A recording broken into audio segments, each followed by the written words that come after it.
A sprawling tented city, hastily erected to cope with Pakistan's growing refugee crisis. The problem is massive, according to this man. Antonio Guterres is the UN's High Commissioner for Refugees. He arrived at Yar Hussein camp in Swabi, northwest Pakistan, to determine for himself how relief efforts are proceeding. This is one of the biggest outflows that we know in modern times. And I'd like to make a very strong appeal to the international community. An appeal for massive support for the people of Pakistan in these dramatic moments. The people of Pakistan has been very generous, hosting millions of Afghan refugees for decades, sharing their resources with them. This is the moment in which the Pakistanis themselves are suffering, and they need a lot of support. This is the administration block, which is... A guided tour reveals limited progress. This camp is phase 1, designated emergency supplies only. It can take 10,000 people.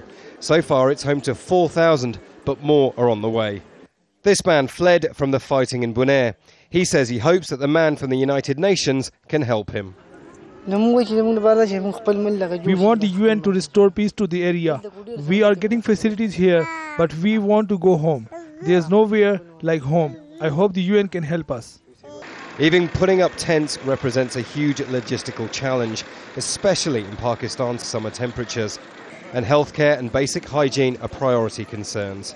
As well as the obvious logistical problems this camp faces, it does have another issue, and that's one of a medical nature. We've already seen cases here reported of diarrhea and of skin diseases. Now, if they spread, that's a disaster. What this camp needs is an influx of medical equipment and of skilled medical workers. It has some of that, but not nearly enough.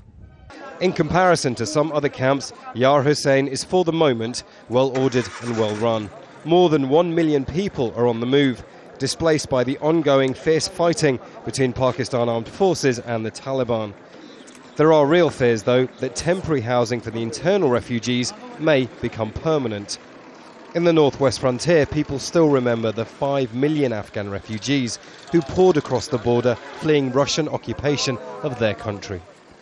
They turned their tents into bricks and mortar huts, and they stayed for 10 years. These people want to return home long before that, anxious that they and their children stay here as short a time as possible.